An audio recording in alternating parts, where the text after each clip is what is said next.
Been trying for a baby for over a year. Unfortunately, in September 2015, I had an ectopic.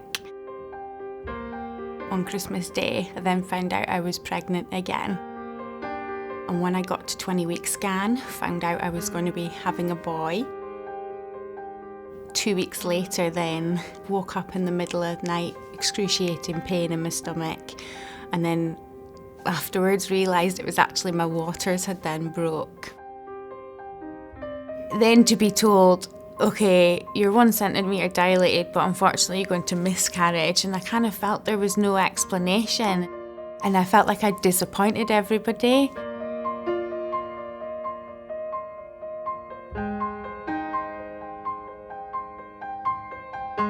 It wasn't until later that evening that they even started talking about trying to save the baby, because you've no idea around the sort of 24-week cut-off periods or the weights. You don't know these things until you've been involved in it. So it was a bit of a baptism of fire, I guess.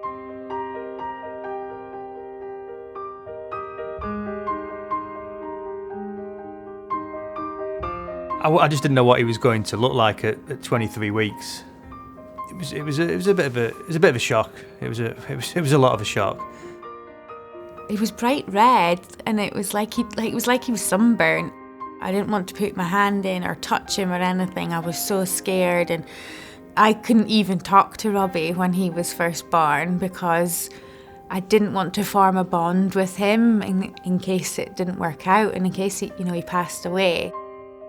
My sister said, "Why don't you read him a story?" And I was like, "Okay, yeah, that's a good idea." And that was the first time I'd felt like I'd communicated directly with him and he'd been able to hear my voice. It's not a nice environment because you were surrounded by, babies getting baptised and christened, and you knew something was going to happen. And, unfortunately, you had to see babies there one day and sadly passed away the next, which is just horrifying. Until you're in the midst of it and you don't understand what goes on and the jobs that they actually do. Every tear you shed, they were there with a tissue, a rub on the back.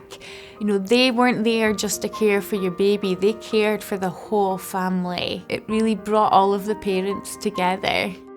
And I can't, I tried to buy them something, but you can't. Sorry.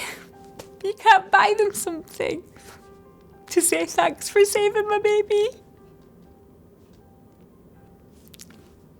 But they were just amazing. I can't wait to take him back in a few years' time and say, this is Robbie.